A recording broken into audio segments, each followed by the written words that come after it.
So গত ক্লাসের ধারাবাহিকতায় আজকে আবার ডিফারেনশিয়াল ইকুয়েশনের এক্সাম্পল নিয়ে কথা হচ্ছে। সো আজকে যে প্রবলেমটা প্রথমে একটু সলভ করবো সেটা হচ্ছে কোশ্চেনটা এরকম যে solve y triple prime minus 3y prime 3y prime y equals to t square to the power t সাথে কিছু কন্ডিশন দেওয়া আছে। ইনিশিয়াল কন্ডিশন সেটা হচ্ছে y0 equals to 1, যেহেতু y ট্রিপল প্রাইম আছে ম্যাক্সিমাম, তাহলে y ডাবল প্রাইম পর্যন্ত ভ্যালু থাকতে হবে, তাই না?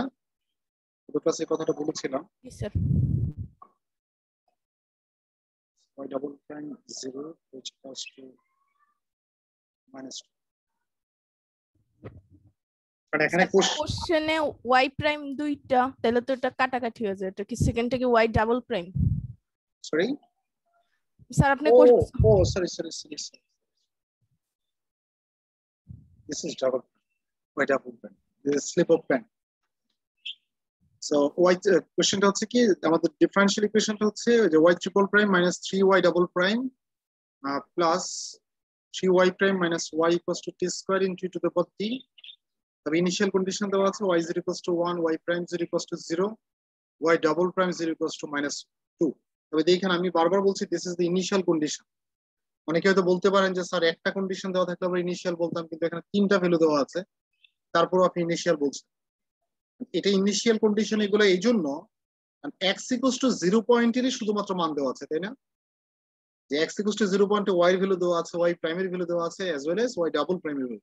তাহলে x এর কি পয়েন্ট কি একটা কিনা, জাস্ট 0 পয়েন্টটা নিয়ে আমরা কথা বলছি কিনা, সেজন্য এটাকে বলছি আমরা ইনিশিয়াল ভ্যালু প্রবলেম। হ্যাঁ, যদি x এর ভ্যালু একাধিক থাকতো, সে x equals to 0 পয়েন্টের কিছু ভ্যালু দেওয়া আছে 1 পয়েন্টে, তখন সেটাকে বাউন্ডারি ভ্যালু প্রবলেম বলতাম। But unfortunately boundary value problem কিন্তু এই ল্যাপ্লাসের জন্য অ্যাপ্লিকেবল না, বিকজ আমার অ্যাকর্ডিং টু দ্য ফর্মুলা আমরা ওইখানে সব y অফ 0, y প্রাইম 0 এগুলো নিয়ে কথা বলি, তাই না? জি স্যার। ফর্মুলাতে। সো এখানে যদি y অফ 1 থাকে, দিস ইজ নট অ্যাপ্লিকেবল।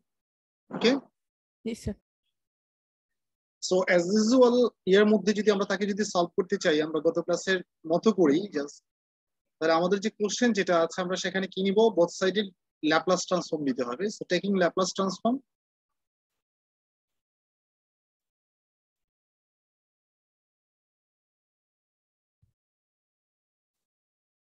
তাহলে আমরা যদি বোথ সাইডে আর মিস হয়ে গেছে, যদি আমরা বোথ সাইডে যদি ল্যাপ্লাস ট্রান্সফর্ম নিই, তাহলে প্রথম লিখব Laplace transform of y triple prime minus 3 into Laplace transform of y double prime plus 3 into Laplace transform of y prime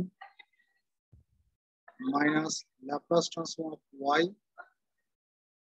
equals to Laplace transform of t square into to the power. আমরা কি করছি, just both সাইডে differential ইকুয়েশনের প্রত্যেকটা টার্মের উপরে Laplace transform নিচ্ছি। Okay, so now we can use the formula of Laplace transform of y triple prime as well as y double prime and y prime and y also.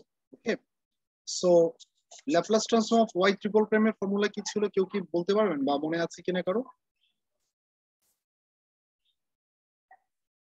আচ্ছা, y s cube y minus s square, এই যে দেখেন তো s cube y s square y of 0 minus s y prime 0 minus y double prime 0। y double prime 0, এটা ছিল y triple প্রাইমের Laplace ট্রান্সফর্মের সূত্র। Minus 3 into হচ্ছে Laplace transform of y double prime. আমি একটা লাইন ভেঙে লিখছি কারণ অনেকেরই বুঝতে সমস্যা হয়ে যায়। আমাকে তো একজন নক করেছিলেন যে y ডাবল প্রাইম কে যদি আমরা ল্যাপ্লাস করি, সূত্র হচ্ছে কি যে s cube y minus s y of 0 minus y prime 0, তাই না? জি স্যার। এবার আসেন থার্ড যে টার্মটা, সেটাকে যদি আমরা ল্যাপ্লাস করি সেটা কনস্ট্যান্ট থাকুক। Laplace transform of y prime, Laplace transform of y প্রাইমের সূত্র হচ্ছে sy minus y of 0 minus Laplace transform of capital Y সমান কত?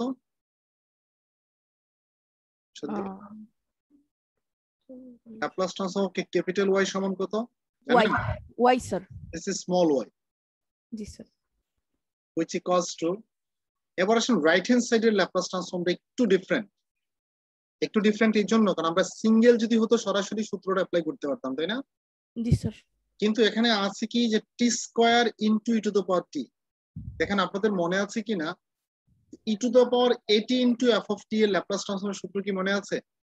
আমি জাস্ট একটু করে রাফের জন্য একটু এইদিকে জায়গা খুঁজতেছি আর কি, যে সূত্রটা মনে আছে কিনা দেখেন যে if Laplace transform of f of t equals to f of s, then Laplace transform of e to the power at into f of t, which equals to f of s minus a. এটা সূত্র ছিল কিনা? জি sir. এবং আমরা বলছিলাম ওইখানে যে e to the power at এর সাথে যাই থাকুক সেটাই হচ্ছে আপনার f of t চিন্তা করতে হবে। তাহলে এখন বলেন e to the power at আকারে কে আছে? এটা না e to the power t না? জি স্যার। তাহলে তার সাথে গুণ আছে কি টি স্কয়ার।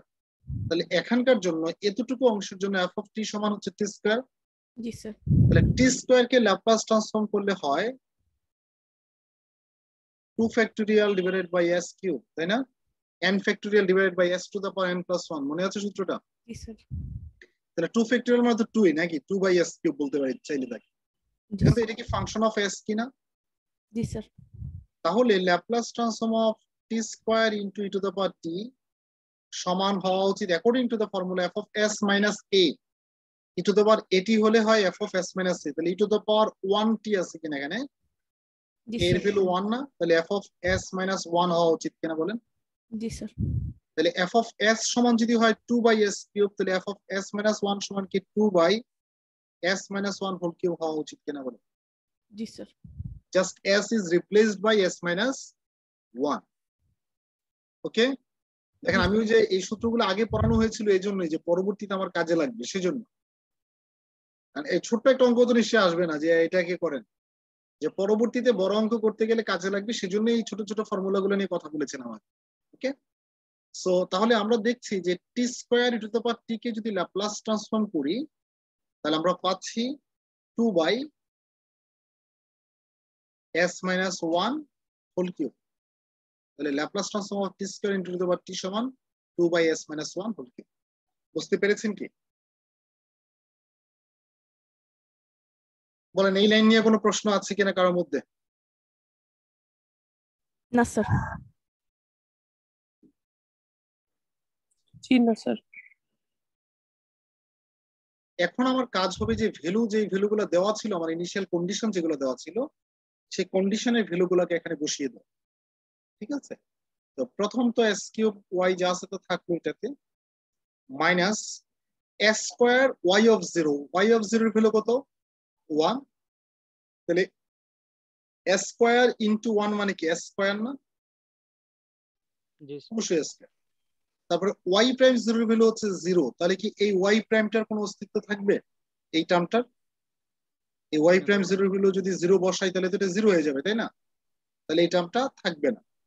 এবার আসেন y ডাবল প্রাইম 0 এর ভ্যালু হচ্ছে -2, তার সামনে আগে থেকে একটা মাইনাস, তাহলে মাইনাস মাইনাসে দিস ইজ +2।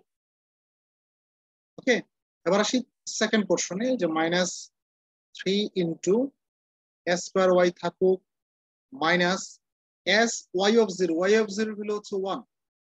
তাহলে y অফ 0 এর ভ্যালুর জায়গায় যদি 1 বসাই s ইনটু 1 মানে s, আর y প্রাইম 0 এর ভ্যালু 0, তাহলে এই টার্মটারও কোনো অস্তিত্ব থাকবে না, দ্যাট মিন্স এটাও শেষ।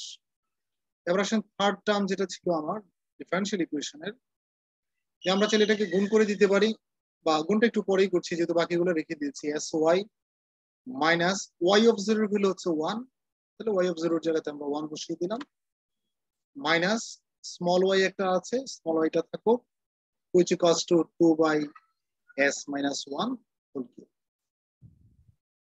জাস্ট যেখানে যে ভ্যালুটা দরকার, যে ভ্যালুগুলো দেওয়া ছিল ভ্যালুগুলো আমরা বসিয়ে দিলাম, আমরা গুণ টুন কিছুই করি না। ঠিক আছে, জি স্যার। এখন আমার কাজ হবে যে তাকে কোনোভাবে সিম্পলিফাই করা যায় কিনা, যে স্মল ওয়াই এর ভ্যালু যেহেতু বের করবো আমরা, আমার টার্গেট থাকবে এগুলোকে গুণ করে স্মল ওয়াই টার্ম গুলোকে একসাথে আনা, বাকি টার্ম গুলোকে আরেক আলাদা করে ফেলা। ওকে, তাহলে দেখেন আমরা যদি একটা কাজ করি এখানে ওয়াই টার্ম গুলাকে করার আগে আমরা যদি গুণ করে দিই প্রথমে, যে মাইনাস গুলা যেগুলো আছে সামনে, যে -3 দ্বারা যদি গুণ করি -3s square Y minus +3s, 3 দ্বারা গুণ করেন 3s Y -3 y which equals to 2y s minus 1 whole cube. ওকে, এখন y যদি আমরা কমন নিই, যেখানে স্মল y গুলো আছে প্রত্যেকটা থেকে যদি আমরা y কমন নিই, দেখেন প্রথম টার্মটাতে থাকে s কিউব, এটাতে থাকে -3s স্কয়ার, পরেরটা এখানে থাকে হচ্ছে +3s, তারপর এখানে থাকবে কি y কমন চলে আসলে -1। আমরা y গুলো কমন নিয়েছি, যারা বুঝতে পারছেন না বাকিরা তো সবাই চুপ আছেন, আমি জানি না কেন। এই যে এখানে y আছে, এখানে আছে, এখানে আছে, এখানে আছে, এই চারটা টার্ম থেকে আমরা y কমন নিয়ে নিয়েছি, তাহলে দেখেন এখানে s কিউব থাকবে 3s স্কয়ার +3s -1। ওকে, নাও যে অ্যানাদার যে টার্ম যেগুলো আছে, বাকি যে টার্ম গুলো আছে সেগুলোকে আমরা একটু একসাথে রাখি। বাকি টার্ম গুলো কি আছে, এখানে আছে -s স্কয়ার, তারপর হচ্ছে 3s, আর -3 থেকে যদি +2 চলে যায় থাকবে হচ্ছে -1 which equals to 2 s minus 1 whole cube। এখন দেখেন এই y টার্মটা যা সাথে থাকুক, একটু চিন্তা করে দেখেন তো যে এই যে চারটা টার্ম, এই চারটা টার্মটা কি s minus 1 হোল কিউবের সূত্র লেখা যায় কিনা? জি sir. a cube minus 3a square b plus 3ab square minus b cube কিসের সূত্র? a minus b হোল কিউবের সূত্র নিশ্চয়ই। জি স্যার। আপনি অথবা চাইলে অন্যরা একটু যারা আছেন তারা চাইলে এটাকে ভেঙে দেখেন, এটাই আসে। আর বাকি যে অংশ যেটা আছে যেখানে y নাই, তাদেরকে যদি আমরা রাইট হ্যান্ড সাইডে সরিয়ে দিই, তাহলে এই s স্কয়ার হচ্ছে মাইনাসের, রাইট হ্যান্ড সাইডে গেলে সে হয়ে যাবে প্লাসের, এটা হয়ে যাবে মাইনাসের, আর সে হবে প্লাসের। দ্যাট মিন্স এরকম হচ্ছে যে s square minus 3s plus 1 right hand সাইডে নিলে আমার রাইট হ্যান্ড সাইডে আগে থেকে একটা টার্ম আছে 2/s minus 1 whole cube. Sir s square এটার যদি ভেঙে মিডল ফ্যাক্টর নিয়ে দুইটা আলাদা টার্ম যদি নিয়ে নিই সমস্যা নেই? কেন, উৎপাদক করা যায়? দেখেন তো 1 কে ভেঙে কি এমন কিছু করা যায় 3 হবে? ঠিক আছে। 1 কে ভেঙে তো 1 1 করা যায়, হয় 2 হবে অথবা 0 হবে, যোগ করলে 2 বিয়োগ করলে 0, তাই না? জি স্যার। সো বা -2 হতে পারে, -1 -1, মানে 3 হবে না কখনো নিশ্চিত। তাহলে যেহেতু আমার টার্গেট হচ্ছে স্মল y এর ভ্যালু বের করা, তাহলে আমরা যদি স্মল y সমান রাখতে চাই তাহলে s - 1 হোল কিউব দ্বারা কি করতে হবে, এটাকে এই রাইট হ্যান্ড সাইডকে ডিভাইড করতে হবে। যদি আমরা এই প্রথম তিনটা টার্মকে ডিভাইড করি তাহলে এরকম আসবে নিশ্চয়ই, যে 3s plus 1 divided by s minus 1 whole cube. আর যদি এটাকে ভাগ করি তাহলে দেখেন 2/s minus 1 হোল কিউব আগে থেকে আছে, আবার এটা যখন এদিকে ভাগাকারে নিচে আসবে তাহলে জিনিসটা কি এরকম হয়ে যাবে কিনা দেখেন তো, 2 শুধু 2 থাকবে স্যার। ভাগ ও না, করছি ও এটা ভাগ 6 হয়ে যাবে না পাওয়ারটা? এই ভাগ করলে কোথায় আসে, সে নিচে আসে না? তো আগে থেকে কিউব আছে, আরেকটা কিউব হয়ে কি টু দা পাওয়ার 6 হয়ে যাবে, তাই না? এখন এটাকে সামহাউ সিম্পলিফাই করে ইনভার্স ল্যাপ্লাস করলে আমার রেজাল্ট চলে আসবে। আই ডোন্ট নো হোয়াই এইটা কোথা থেকে চলে আসবে, বুঝি না। তাহলে এটা হলো আমার তো এরকম লিখে নাই 6। ওকে, সো এখন এটাকে যদি একটু সিম্পলিফাই করার চেষ্টা করি, যদি যেমন দেখেন তাকে এভাবে সিম্পলিফাই করা যায় কিনা, যে s - 1 হোল কিউব যা আসতে থাকো, আমি চাচ্ছি উপরের অংশটাকে সামহাউ s - 1 এর টার্ম আকারে লিখতে পারি কিনা।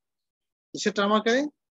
s - 1 এর টার্ম আকারে। যেমন দেখেন আমরা যদি এই অংশটাকে এরকম ভেঙে লিখি, আপত্তি থাকলে বলেন, আমার সমস্যা নেই, আমি আমার ইচ্ছা মতো একটা টার্ম লিখে ফেলবো। কি লিখলাম? s square minus 2s plus 1। কেন লিখলাম? কারণ এটাকে s - 1 হোল স্কয়ার লেখা যাবে, তাই না? এই অংশটাকে চাইলে কি আমরা s - 1 হোল স্কয়ার বলতে পারবো না? জি স্যার। কিন্তু আমি তো বাড়তি কম বেশি হয়েছে কিনা সেটাও আমাকে চেক করতে হবে, আর আমাকে তো আগের লাইনে ফিরতে হবে। দেখেন আমার এখানে ছিল হচ্ছে -3s, বাট আমি লিখেছি কত? -2s। তাহলে এখনো কি শর্ট আছে? একটা মাইনাস একটা শর্ট আছে, রাইট? জি স্যার। তাহলে আমরা যদি এটাকে, আর 1 ঠিক আছে, 1 ছিল, 1 ঠিক আছে, শুধু একটা -s নিয়ে ঝামেলা। আচ্ছা দেখেন আমি যদি এটাকে এভাবে লিখি,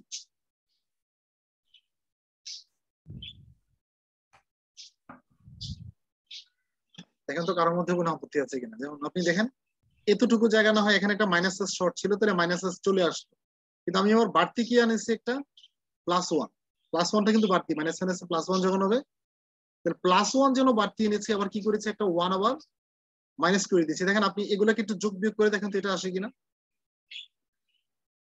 এই যে s স্কয়ার তো s স্কয়ার, -2s এখানে -s, তাহলে -3s, +1 এখানে +1, তাহলে 1 1 2, 2 থেকে 1 গেলে তো 1 থাকে।